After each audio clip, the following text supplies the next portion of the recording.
Hi, very good morning. I'm Dr. Janak Patel, MD, General Physician. In a continuity of the series of clinical lectures, this is lecture in cardiovascular system on auscultation. All my video lectures are mainly for educative purpose and they are very helpful to fourth year students, second year and third year also. This is a very common topic which can be asked to you in your oral as well as very important. Good number of times some portion of this will be helpful to you in your theory also. So auscultation is very important part in a cardiovascular system, and to understand the different terminology in auscultation in cardiovascular system, you should understand the cardiac cycle. Like basic principles in auscultation in a cardiovascular system, whenever you start auscultating in a cardiovascular system, there are certain principles which we follow in elementary as well as respiratory system. Same principle remains there. Room should be completely quiet. Person should be comfortable. Person should be well relaxed. There should be no extra sound produced by either fan or AC or other electronic instruments or even your mobile. That should be completely avoided. Your stethoscope should be of a good quality and it should be in a working condition. And whenever you auscultate, by and large, we always use the diaphragm part of a stethoscope rather than the bell part of the stethoscope. So that should be kept in mind. And auscultate in a pattern, proper pattern. All those we'll be discussing again. So first I am finishing in a short with cardiac cycle so that you will understand very easily what is systole, what is diastole, what are the different parts of systole, diastole, etc. And then we mention early systolic, mid systolic, late systolic, etc. We use those particular words. So first I will be discussing regarding cardiac cycle. Then we'll go to the heart sounds. And in second lecture, we'll have a full lecture on murmur. So in this lecture, we'll be discussing on cardiac cycle and different heart sounds.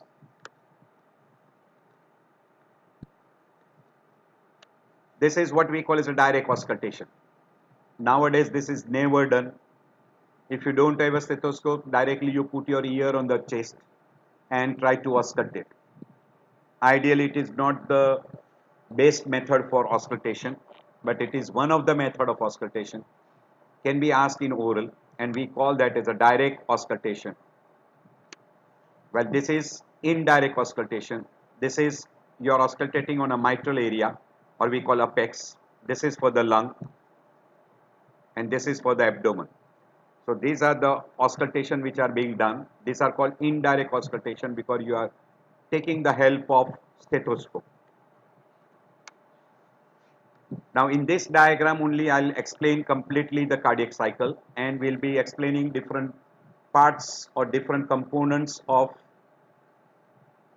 systole as well as diastole. Now you know very well in a heart we have got the atrium and we have got a ventricle. So atrium will have a atrial systole and atrial diastole. Same way in the ventricle you will have a systole and diastole. So first I'll finish up with the atrial part and then we'll go to the ventricular portion. So whenever there is an atrial systole, during that period parallel at that time, when atrium is contracting, ventricle is in a diastolic period. So during this particular period, there is what we call is an active contraction of a atrium. So being an active contraction, it is with a force. So whatever blood is present in the atrium, all those blood will be ejected. RA will eject into RV, LA will eject into LV. So all the blood from the atrium will enter into ventricle and ventricle will be completely filled. At the end of the ventricular atrial systole, you will have a beginning of what we call as a ventricular systole will begin, and now atrium will undergo relaxation. that is atrial diastole. So atrial systole will correspond to P wave. In ECG, it will correspond to P wave. So during atrial systole, in ECG, you will have a P wave, and simultaneously at that time, you will have a relaxation of a ventriculum, and that we call as a ventricular diastolic period. Ventricular diastolic period. So ventricle is relaxed, atrium is pushing the blood, and ventricle is filling up, and this is the last filling of the ventricle. And whatever the quantity of a blood which is present in a ventricle at the end of atrial systole, we call as a end diastolic volume of a ventricle. ED, end diastolic volume, EDV, end diastolic volume of ventricle, and that is the maximum filling of the ventricle, and approximately it is around 100 to 135 ml. So this will be the stage where the ventricle is completely filled up. Now at this stage the atrium will get relaxed and ventricle will start contracting, means now we have got a QRS complex which is there in a ECG. So QRS complex correspond to ventricular systole, and during QRS complex atrium will relax because P wave corresponds to atrial systole, rest of the period corresponds to atrial diastole. So atrium is relaxing, so now atrium starts filling up. As atrium is relaxed, now atrium is receiving blood from superior vena cava, inferior vena cava. So that is the period where the atrium is getting blood. So this will be the period where the atrium is receiving blood, and here you will have a P wave, and that P wave will produce forceful or atrial contraction, and it is a powerful atrial contraction.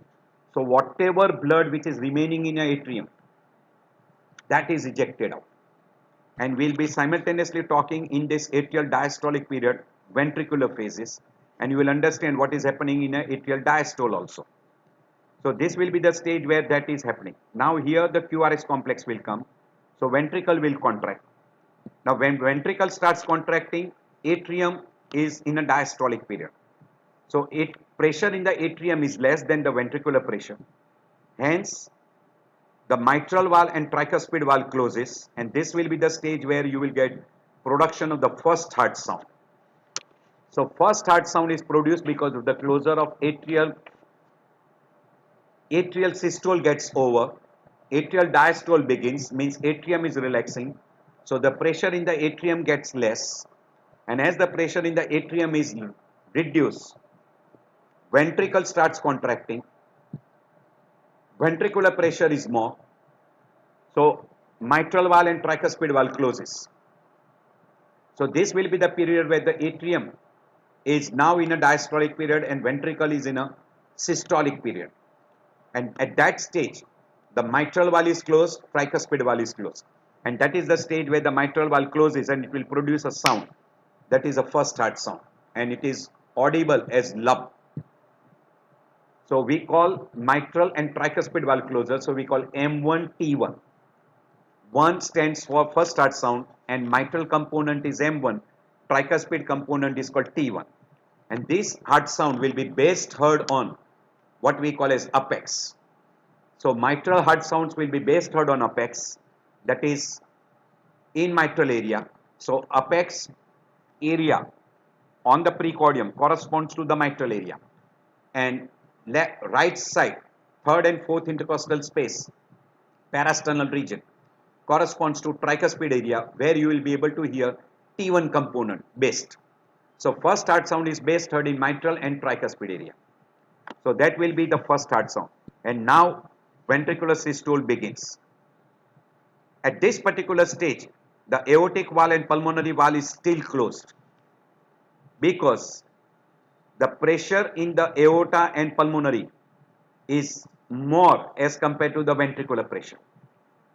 Now as the ventricle starts contracting, the pressure in the ventricle builds up. It will keep mitral and tricuspid valve closed because the direction of the closure of the mitral valve is such that it will not allow any blood from the ventricle, that is from RV to RA, and from LV to LA. So blood cannot flow back if the mitral and tricuspid wall are normal. So when they are normal, it will close the opening between atrium and ventricle, and as the pressure in the ventricle is more, the valve will be closed during entire ventricular systole, and now blood has got only one way of flow, that is from ventricle into aorta or into pulmonary artery, RV into pulmonary and LV into aorta. But before the pressure in the ventricle becomes more than aorta or pulmonary artery, this particular period is called as isometric contraction period. So during this particular isovolumetric ventricular contraction period, and during that particular period, the ventricle is still in a systole, but aortic valve and pulmonary valve is not open. And when the aortic and pulmonary valve opens, now ventricular systole will begin. This is a very short period. This is very short period, and we call that as an isovolumetric contraction period. And this period is a phase where the ventricular pressure now becomes more than aortic and pulmonary. So RV pressure becomes more than pulmonary. The pulmonary valve will open. LV pressure becomes more than aortic. Aortic valve will open.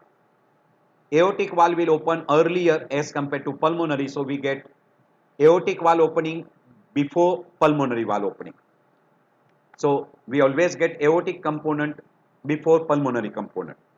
But when the valve opens, it does not produce any sound.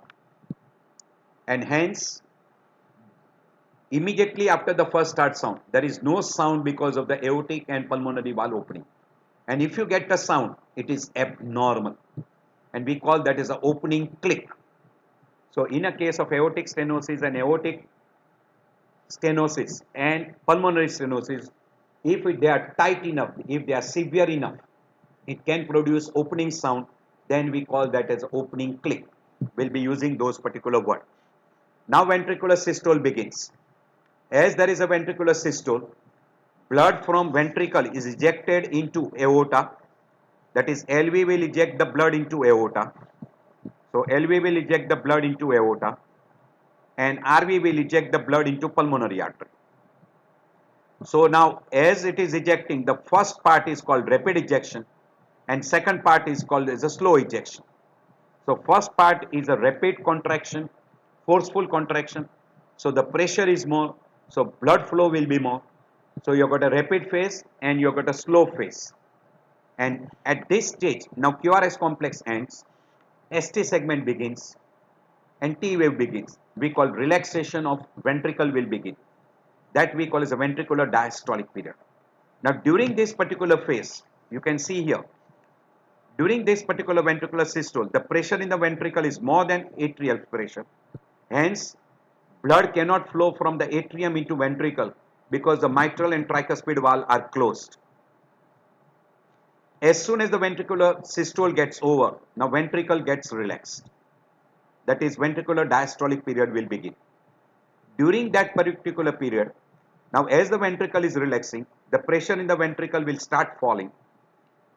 The pressure in the aorta is more. So aortic valve will close. So blood from aorta cannot flow back into LV. And blood from pulmonary artery cannot flow back into RV because of closure of aortic valve and pulmonary valve. And when aortic valve and pulmonary valve closes, you will have a second heart sound which will be produced, and that second heart sound we call as a A2P2. So aortic component, pulmonary component, and this second heart sound will be best heard in aortic area and pulmonary area. A2 component will be best heard in aortic area and P2 component will be best heard in pulmonary area. Pulmonary area is a left second intercostal space and aortic area is a right second intercostal space.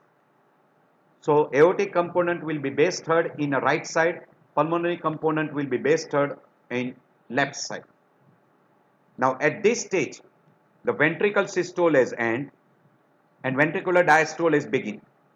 But atrium is still in a diastolic period. Atrium is still receiving blood from superior vena cava and inferior vena cava. So during entire ventricular systole, the atrium is receiving blood. So atrium is constantly receiving blood during entire ventricular systole. Now the pressure in the atrium becomes more as compared to ventricular pressure. This is a stage where now atrial pressure starts becoming little more than ventricular pressure. So at the end of ventricular systole, the pressure in the ventricle is more than atrial pressure. But there will be a small phase we call isovolumetric relaxation period. So during that particular period, the pressure in the ventricle is falling because ventricle is in a diastolic period, and atrium is also in a diastolic period, but atrium is filled up because of the venous return from inferior vena cava and superior vena cava. So pressure now in the atrium is building up. As the pressure in the atrium becomes more than ventricular pressure, now mitral valve and tricuspid valve opens because pressure in the atrium is more than ventricular pressure. So that opens. Even if the atrium is still in a diastolic period, there will be a passive blood flow from atrium into ventricle, and this is called first filling of a ventricle. But this is a passive filling. It is not because of the atrial contraction, because the pressure in the ventricle is low as compared to atrial pressure, and that is divided again into two phases: first early filling phase and late early filling phase. And as soon as the P wave comes, there will be atrial systole, there will be powerful contraction of the atrium, and because of that powerful contraction of the atrium, whatever remaining blood is there in the ventricle, in the atrium, will be forced into ventricle. And this atrial systole is divided again into two parts: rapid ejection, slow ejection. So after the end of ventricular systole, there will be closure of aortic valve and pulmonary valve that will produce second heart sound. So beginning of the ventricular systole, first heart sound; at the end of ventricular systole, second heart sound. So between first heart sound and second heart sound is a ventricular systole. And after the second heart sound up to first heart sound is a ventricular diastole. And atrial systole is just before the first heart sound. So ventricle gets maximum blood because of atrial systole. So entirely from end of ventricular systole, the ventricle will receive the blood from the atrium, first because of passive filling and then because of active filling we call as the atrial contraction. So this is an entire cycle. So again I am repeating, first heart sound is at the beginning of the ventricular systole because of the closure of mitral valve and tricuspid valve, and at the end of ventricular systole it is a closure of aortic and pulmonary valve. It is A2P2 component base stud in aortic area and pulmonary area. First heart sound is base stud in a mitral and tricuspid area, and we call that as the M1 T1 component. M1 component base stud in mitral area, T1 component base stud in tricuspid area, aortic component base stud in aortic area, that is a right second intercostal space, and P2 component base stud in a left side second intercostal space, that is pulmonary area. If you get aortic valve open, as we get an aortic valve which opens little after the first heart sound, that is we call as after isovolumetric contraction period. When aortic valve opens, it does not produce any sound. Same way, when the mitral and tricuspid valve opens after the second heart sound, it does not produce any sound. But if you get the sound after second heart sound, we call that as an opening snap, and that will be because of the tight mitral valve or tight tricuspid valve, that is MSTS. So this is just out of way. So these are the different components explained separately: late diastole, atrial systole, isovolumetric contraction, ventricular ejection, rapid ejection, slow ejection. First portion rapid ejection, second portion slow ejection, then isovolumetric relaxation period, and then you get a passive filling of the ventricle, again in that early phase, late phase, and then you get a powerful contraction of the atrium we call as a rapid ejection, slow ejection in an atrial systolic phase. First heart sound, second heart sound. Aortic valve, pulmonary valve will close at the end of systole. Mitral valve and tricuspid valve will close at the beginning of the systole. Aortic valve and pulmonary valve will open after the first heart sound, while mitral and tricuspid valve will open after the second heart sound. Remember, all this will be very important when we talk about the heart sound. And this is the relation with what we call as the ECG. As the P wave starts, atrial systole will begin. And after the P wave, you get a PR interval, QRS complex, ST segment. That entire period is a atrial diastole. So atrial diastole is very long period. Atrial systole is a very short period, and it is accounting for only 0.12 second only. So that is the period of what we call as the atrial systole. And as soon as you get a QRS complex, ventricle will start contracting. In that ventricular systole, you will get an isovolumetric contraction, rapid ejection, slow ejection. And after that, as you get ST segment followed by T wave, it is a ventricular repolarization, and that will be ventricular relaxation period, or we call ventricular diastolic period. During that period, ventricle is receiving the blood from atrium. First phase is a passive, and whenever you get a P wave, you get a rapid ejection because of the atrial systole. So that entirely, and this is one single slide which is showing you all the phases together. When you get lub, dub, and when you get the third heart sound and fourth heart sound. At present, I am not going to explain the third heart sound and fourth heart sound. Now, you should know which are the spot where you are going to auscultate. Apex is the spot which is called mitral area, and this is not fixed. In normal person, it will be the fourth or fifth intercostal space just inside the mid-clavicular line. Pulmonary area is fixed. Left side second intercostal space, right side second intercostal space is aortic area, and tricuspid area is left border, third and fourth intercostal space. So if we mention that area, this is second intercostal space on left side, this is second intercostal space on right side, this is apex, which we call fourth or fifth intercostal space just inside the mid-clavicular line in a normal person. But if this space is elsewhere, you will have to change the mitral area spot. And left sternal border in third and fourth intercostal space corresponds to what we call as a tricuspid area. So second intercostal space, this is right side, this is left side. Left side third intercostal space is called the Ubbs point, where we usually auscultate for aortic regurgitation sounds, and tricuspid area is left sternal border. By and large, we take as a fourth intercostal space, and mitral area is a fifth intercostal space just medial to mid-clavicular line. If you draw the line here, this will be mid-clavicular line. It is just inside the mid-clavicular line. So Ubbs point, this is mitral valve area, or we call auscultation for mitral valve sounds. This is tricuspid sounds. This is pulmonary, this is aortic, this is tricuspid. So remember these four spots. Apart from this, we also auscultate in a parasternal region, mainly for VSD murmurs, this parasternal region. We auscultate in a right side and left side infraclavicular region, mainly on the left side in case of a PDA. So if you get any murmur in this area, it is a PDA murmur, patent ductus arteriosus. If you get a murmur in this right parasternal and left parasternal region and over entire precordium and over the entire chest, widely in a very wide area in a loud murmur, it is usually because of ventricular septal defect. We also auscultate in a suprasternal notch region.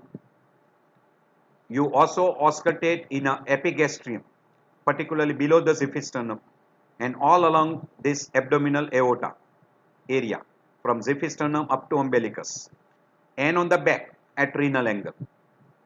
These are all the different areas where you try to auscultate. And we also auscultate on a carotid artery for additional sound like a bruit.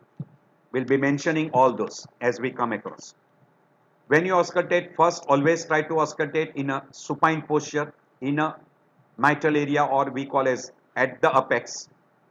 If you are not able to hear the heart sounds properly, ask the person to acquire a left decubitus position, means he turns to the left side.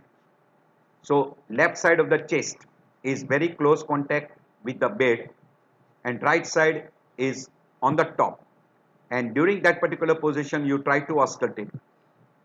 Because of the shift of the heart, now you may be able to audible heart sounds. If still it is not clearly audible, ask the person to sit and bend little forward and keep your stethoscope in the fourth or fifth intercostal space and try to auscultate. This is very important. This is total supine position, this is left lateral position, and this is sitting and bending forward, leaning forward. Always try to use the diaphragm part, which is better than bale part. So diaphragm is a better for auscultating the heart sounds. Bale part is more suitable to listen to a low pitch murmur, particularly say like a mitral stenosis. While a high pitch murmur, you will be able to auscultate much better by a diaphragm. Forget about high pitch, low pitch, forget all that. Always try to auscultate by a diaphragm part of it. If you are not able to make out clearly, then only go to the bale part, and then if you are able to identify, those are usually low pitch murmurs. So that will be the way. Now your auscultation is made easy by different specialized stethoscope, where this particular portion will modify the sound and it will make those sounds much clear. These are all the different types of instruments which are available. They are very costly, but they are being helpful also, and they will be able to tell you even in which phase of the cardiac cycle the sound is there. So that will be given in this screen. So you will be able to find out whether there is an additional sound like third heart sound, fourth heart sound, etc., and whether there is a presence of murmur or not. So these are all the sophisticated stethoscope which are available. Always palpate the carotid artery and try to auscultate on the carotid artery to find out any narrowing at the carotid artery, and that produces a sound we call as a bruit. Now whenever you start auscultating, always try to auscultate on the apex first, and then you can go to pulmonary area, aortic area, and then to tricuspid area, or you can go the other way around, first apex, tricuspid area, aortic area, and then pulmonary area, whichever way you want to auscultate. So but auscultate all the 5 area. 4 are standard, that is mitral, tricuspid, aortic, and pulmonary. And don't forget to auscultate the parasternal region. So these are all the area which you should try to auscultate. We call it the UBS area. So try to auscultate in all this area. Now auscultation may be affected by heart rate, may be affected if the heart rhythm is irregular. So during that particular time you will have to concentrate more. And we concentrate for first heart sound, second heart sound, and other additional heart sounds. And then we auscultate for what we call as the additional adventitious sounds or additional murmurs. So we auscultate for the heart sounds and we auscultate for the murmur and other sounds. We'll be mentioning regarding all those things. And we always auscultate also on the right and left parasternal region. Carotid artery, right and left carotid artery. Also you can put your stethoscope on a femoral artery for identifying derusis murmur in aortic regurgitation. Also we auscultate in a right and left infraclavicular region to find out any other additional sound which is audible. And as far as the heart sound is concerned, normally we are able to hear first and second heart sound. But if you get any other additional sounds, we call third heart sound and fourth heart sound. We'll be explaining why you get and what are the conditions. And then we look for the murmur and we identify whether it is systolic, diastolic, continuous, and in systolic which part of systole, diastole, etc. We'll be discussing that in a separate lecture. And additional sounds like opening snap, opening click, knock, rub, etc. We already mentioned that S1 is because of mitral valve and tricuspid valve closure, which is the beginning of a ventricular systole. So this is the beginning of a ventricular systole and it is heard as a lub. And at the end of ventricular systole, you get a second heart sound, which is because of aortic and pulmonary valve closure. We call it a dhub. This period is short. Diastolic period is long. So from second heart sound till first heart sound is a ventricular diastole, and from first heart sound to second heart sound is a systole. Another way to identify: put one hand on a radial pulse or a femoral pulse or on carotid pulse. The sound which comes with the lift of carotid, femoral or radial is systole, and any sound which is heard after the pulse is a diastolic pulse. Very easy. If it is heard with the pulse, systole. If it is heard after the diastole, after pulse is diastole. So concentrate well and auscultate. If it comes with pulse, systolic. If it comes after pulse, diastolic. So that is there. Now, after the second heart sound, suppose there is an isovolumetric relaxation of ventricular diastole. And as soon as the mitral valve and tricuspid valve opens, and if the blood from atrium comes with a force into ventricle, we call it a rapid ventricular filling, then it will create a sound, and that we call as a third heart sound. So it will be heard like this: lub, dhub, dhub. So this is called third heart sound, and this is also called as ventricular gallop, or also called as S3. S3. So first heart sound is called S1, second heart sound is called S2, and this is called S3, or we call that as a ventricular gallop. If this heart sound is heard over mitral area, it is because of LV, that is mitral valve. So it is called LV gallop. And if it is heard over tricuspid area, it is called RV gallop. And it is a characteristic sound which will be produced because of ventricular failure. So we call S3 gallop as a sign of heart failure. So again I am repeating, S3 sound is because of the rapid filling of the ventricle, which is a passive filling after isovolumetric relaxation period. And during this particular period, the blood from the atrium comes very rapidly into the ventricle, and that produces a sound, and this is a sign of failure.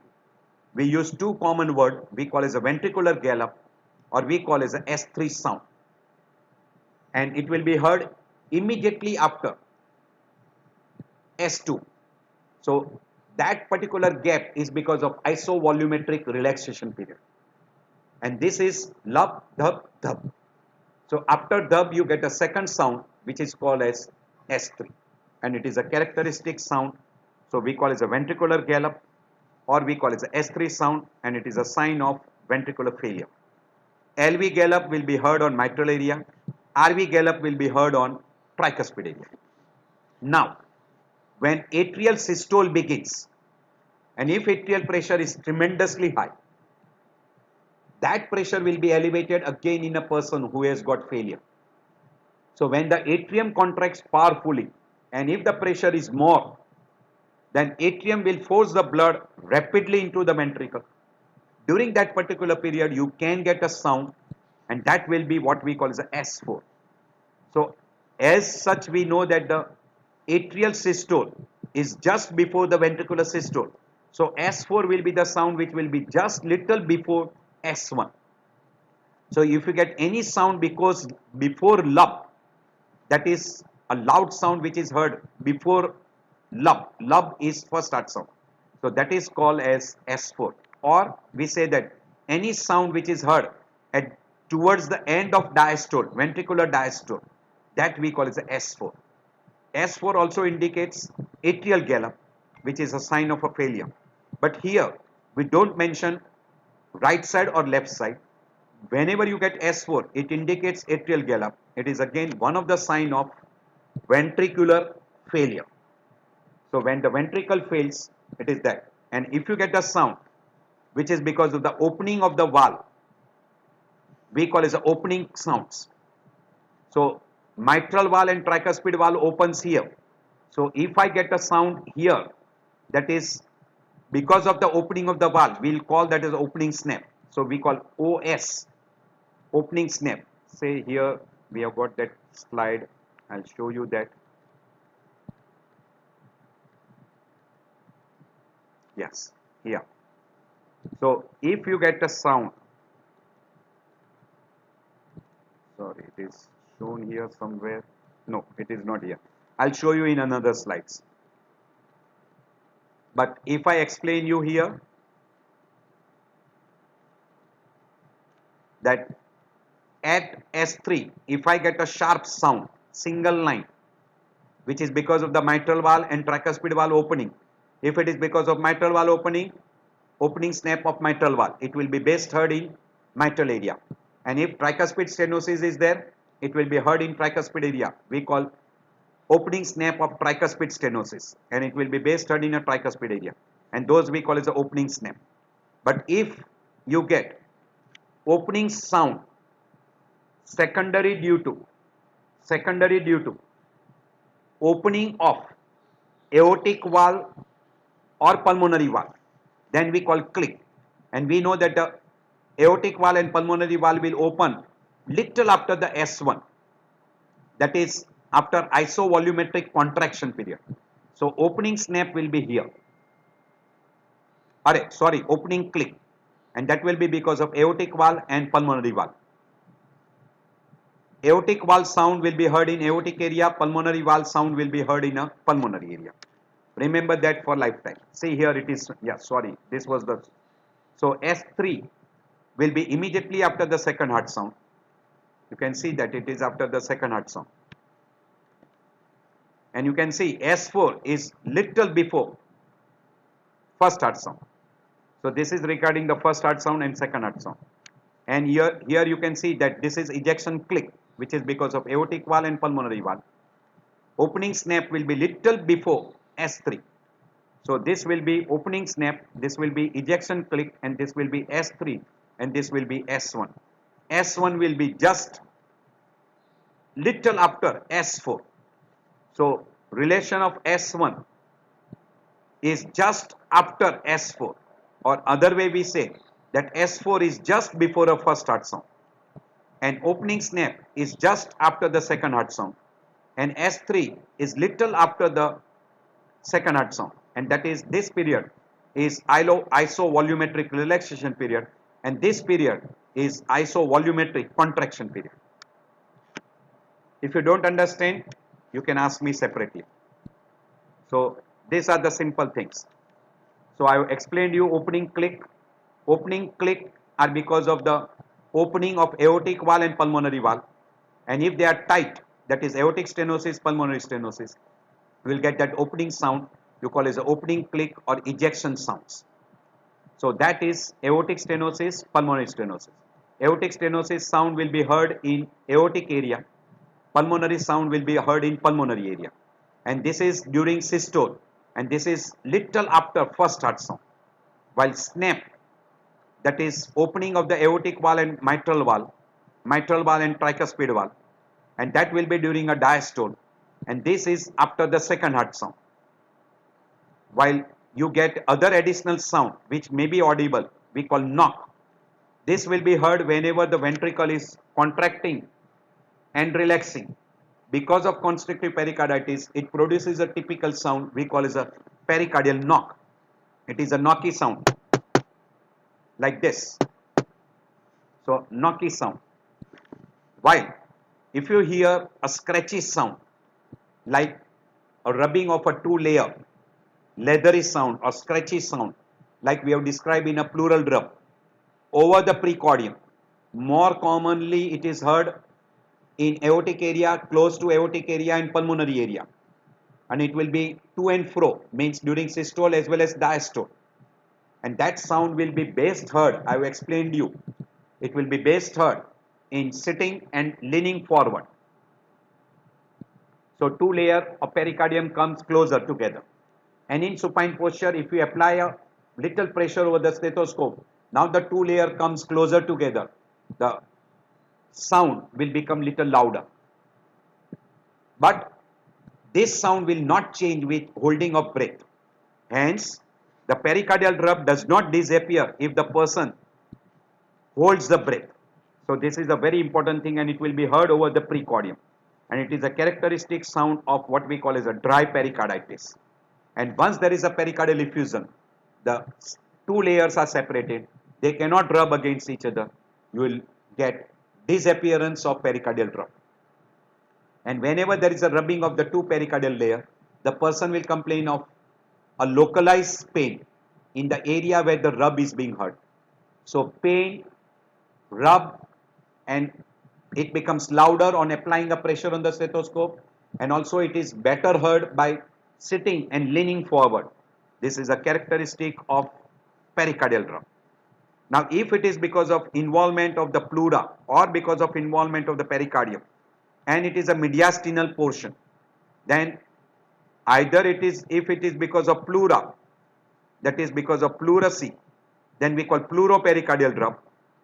Very rarely pericarditis will produce involvement of the pleura, but if you get that involvement of the pleura as well as pericardium producing a rub because of rubbing of the pleural layer with pericardial layer, then we call as a pleuropericardial rub, which will be heard close to the precordium. And this rub will not disappear with holding of breath. Hence, this is called pleuropericardial rub, or a pure pleural rub, which is better heard in axillary region, and that will disappear when you hold the breath. So the rub which disappears with holding of breath is pleural rub. The rub which is heard close to the precordium, that is towards the lateral border of the precordium, that is pleuropericardial rub, and the rub which is best heard in closer to aortic and mitral, aortic and pulmonary area is more in favor of pericardial rub. Very rarely you get a typical sound because of left atrial myxoma, we call as a tumor plop. There is one sound which will be heard over the mediastinal region, that is over the sternum, manubrium sterni and body of the sternum, and it is a crunchy sound which is heard because of systole as well as diastole. Because of presence of air in the mediastinum, we call mediastinal emphysema, and this mediastinal emphysema is very frequently because of perforation of esophagus during a procedure or because of rupture of esophagus, and the air leaks out into mediastinum. We call mediastinal emphysema. And last, we try to auscultate for any additional sound over the carotid artery or over the femoral artery or renal artery, that is at the renal angle, over the abdominal aorta. Whenever the artery is narrow, at the junction of narrowing and little after the narrowing, you will get that typical turbulent sound. We call that as a bruit. And palpable bruit is on palpation, and also auscultation we call as audible bruit. So it indicates narrowing of the artery.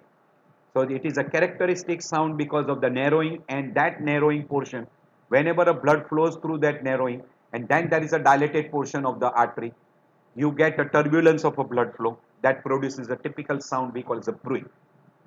While in a venous sum, in a dilated vessel or in a normal vein, if there is an increased blood flow, you get a little sound we call as a venous hum, and that will be heard only on vein which is because of increased blood flow in that vein, we call as a venous hum. It is more heard on a dilated tortuous vein. So in a what we call as a superior vena cava and inferior vena cava obstruction over the dilated tortuous vein, because of marked increase in the blood flow in those veins, you can get a venous hum. So S1 sound is lub, S2 sound is dub. So now I am showing you all the photographs. So first heart sound we already mentioned, best heard in the mitral area and tricuspid area. Second heart sound is best heard in aortic and pulmonary area, and it is systolic as well as diastolic period. So first heart sound is the beginning of a systole, and second heart sound is the end of ventricular systole. So from first heart sound to the second heart sound is a systolic period, and from the second heart sound till diastole, till the end of diastole, that is M1 T1, or we call first heart sound, is a ventricular diastolic period. I have already explained you that if it is with the pulse, it is a systolic period. If it is after the pulse, it is a diastolic period. Very easy way to identify systolic period and diastolic period. Or you will have to concentrate, and if any sound is between lub and dub, it is systole. If it is after dub, it is diastolic. So two ways you concentrate. So between the first heart sound and second heart sound, systole. From second heart sound till first heart sound, diastole. First heart sound will be very loud in case of what we call as a classical mitral stenosis and tricuspid stenosis. Second heart sound will be loud in case of aortic stenosis, pulmonary stenosis. But when you are auscultating for the sound, it is heard or not. If it is normally heard, we call normal. It will be little louder in a thin emaciated person, in tachycardia, etc. And then we try to concentrate which first heart sound, is there any change in first heart sound, is there any change in second heart sound. Now if both heart sounds are diminished or absent, so they are not clearly audible, or they are absent, or we call not heard.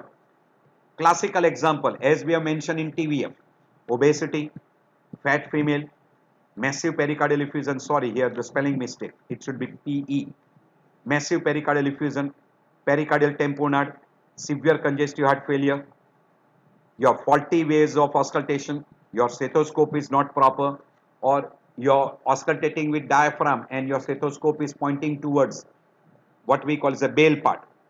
Also in case of emphysema, etc., the sounds will be soft.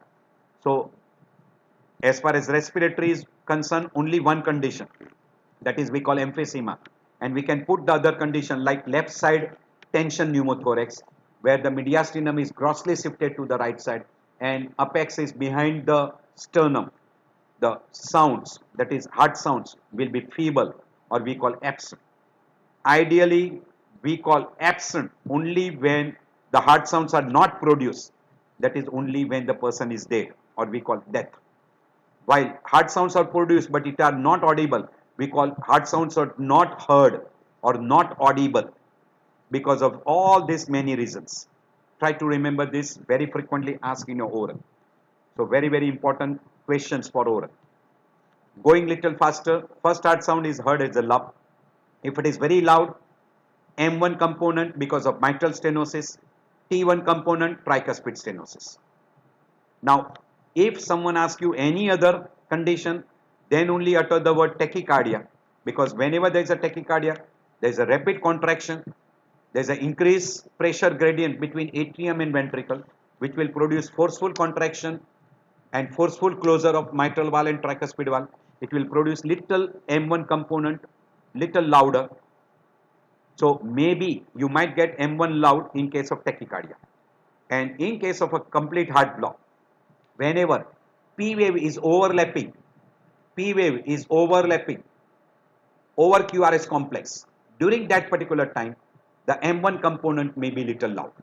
So this will produce, occasionally, you can get in a case of a complete heart block, we call it a cannon sound.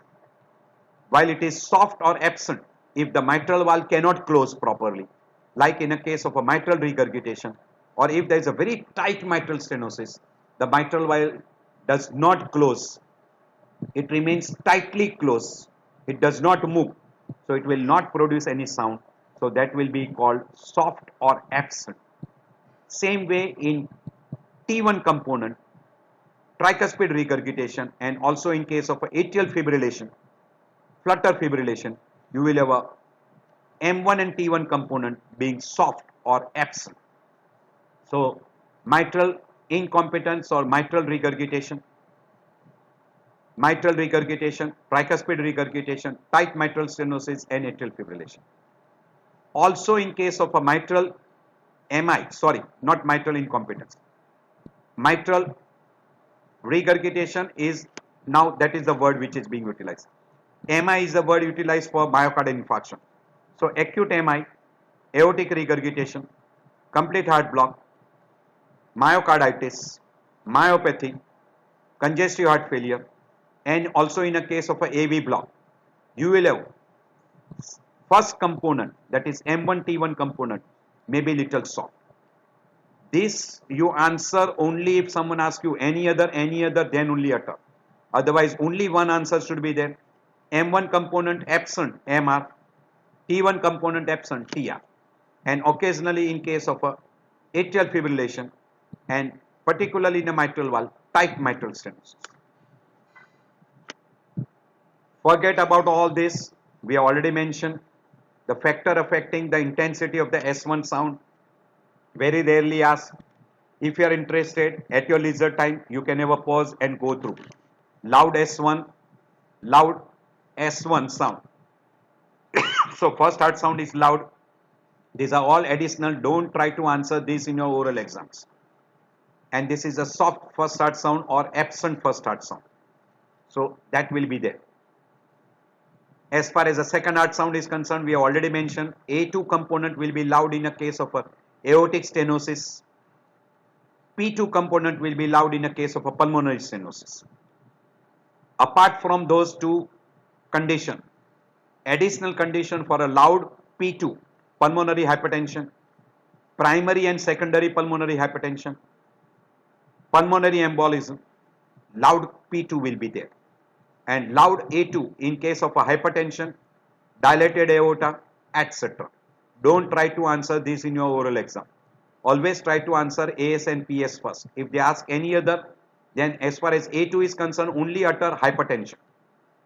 As far as pulmonary sound is concerned, pulmonary hypertension, which can be primary pulmonary hypertension and secondary pulmonary. Only answer this. Don't try to answer all this. This I have kept for your theory part. And sound will be soft or absent. Opposite of stenosis, aortic regurgitation or tight calcified aortic valve and acute left ventricular failure. While P2 component in severe pulmonary stenosis, it will be soft or maybe absent, and in PR, pulmonary regurgitation. So this slide is for your oral exam. This is together. It will be for theory. Same, quiet sounds, loud sounds, split sounds, forget about all this. If you are interested to go into detail, have a pause and go through. A2, P2 can be split. I'm not going into detail. It is mainly for MD. So I'm not going into. So whenever you hear this sound separately, it is absolutely impossible for any particular normal person to differentiate A2, P2 unless he is an absolutely expert, genius. By and large, we try to identify by what we call as a echocardiography with Doppler, and then we are able to pinpoint that A2, P2 component is separate or widely split. So we are not interested in that particular part. I'm skipping over this. So splitting of the sound, I'm speaking over. Then I've told you the gallop rhythm, that is S3 sound is called as a gallop sound, or we call ventricular gallop, or we call S3 or third heart sound. So after the second heart sound, you get an additional sound that is called as a third heart sound or S3 sound, which is a sign of a RV gallop or LV gallop, which is seen in a case of a heart failure. And as far as the fourth heart sound is concerned, again it is a sign of a heart failure, but it is just heard before the first heart sound. So it is S1, S2. Sometimes you get even S3 and you get S4. So when you get all the four, it is 100% in favor of a heart failure. But when you get S1, S2 and S4, again it is in favor of what we call as failure. So these are called gallop. So third heart sound, additional thing if they ask you, this is all theoretical. Don't try to answer this in your oral. That in a physiological condition, say like athletes, young individual, pregnancy, high grade fever, you will get third heart sound. It is extremely difficult to auscultate. So don't try to utter those words. So I'm skipping over. There is another word which is being utilized, summation gallop. So if there is an overlapping of S3 and S4 together, it is called summation gallop. Forget about that. These are all for MD. So opening snap, I'll skip this also. If you are interested, you can go through. I mentioned that opening snap, I've explained all this. That opening snap is because of the mitral and tricuspid valve. Opening click is because of aortic and pulmonary valve. I've already explained all these sounds. So I'm skipping over this. These are all called ejection sounds. Ejection sounds are because of opening of aortic valve, pulmonary valve, or because of mitral valve and tricuspid valve. So when it is because of mitral and tricuspid valve, it is immediately after the second heart sound, little after the second heart sound. That is we call as the opening snap. And because of aortic valve, it will be after the first heart sound. We call as the ejection click. Remember those things. Ejection click. Opening snap. Pericardial knock is very frequently in case of a constrictive pericarditis, and that will be heard again very frequently in a diastolic period after second heart sound. Indirectly, pericardial knock, S3 and opening snap are the close differential diagnosis, and it is extremely difficult clinically to identify. We take the advantage of the clinical picture, that is history, clinical examination, and we take the advantage of what we call as an echocardiogram with Doppler. So that will help you. Tumor plop, again, it is close to the second heart sound. That is because of sound produced because of a left atrial myxoma. It will be better heard in a mitral area. So again, forget, if someone asks you what is that, if you remember, then only utter. Then if the person has undergone a valve replacement, which is made up of a metal, nowadays these metallic valves are usually replaced by what we call as bioprosthetic valves. So whenever there is a mechanical valve replacement, which is made up of steel material, then it will produce a typical sound during closure, and that is called as a metallic click. If you are lucky, we have got one person who has got a mitral valve replacement. He has got one valve replacement. I don't remember that. Whenever he comes, if you are lucky enough, you may be able to hear that metallic sound. So if that patient comes for follow-up, I'll show you that particular sound. And over the vein, you will be able to hear the sound that is we call as a venous sound, and that is because of the increased blood flow over in that particular vein, and it is quite common in during pregnancy and the person with inferior vena cava and superior vena cava obstruction. Pericarditis, we have already explained. The pericardial rub is leathery sound or a friction sound, which is during systole as well as diastole we call as a continuous. It is always associated with pain. It is not affected by respiration. It is increased by sitting posture and bending forward or leaning forward. And whenever you apply a pressure on the stethoscope, the sound will become little louder. And it is best heard in pericarditis, dry pericarditis. And that pericarditis may be after acute myocardial infarction, rheumatic fever, acute rheumatic fever, maybe because of uremia, maybe in a case of SLE, etc. and furthermore, tuberculosis, etc. We are skipping over all those. So that is called pericardial friction rub. And also, if you get that in a case of an acute myocardial infarction, after the period of few days to weeks, then we call that as a Dressler syndrome. Whenever we come to the pericarditis chapter and acute myocardial infarction chapter, we'll be using this particular word. We call as a Dressler syndrome. So pericardial friction rub will be heard during systole as well as diastole. We have explained you Hayman's crunch. That is because of presence of air in the mediastinum and because of constant contraction of ventricle and relaxation. It will produce a typical crackles or crunchy sound, and that we call as a Hayman's crunch. And it is because there is a presence of air around the heart because of pneumopericardium or because of pneumomediastinum.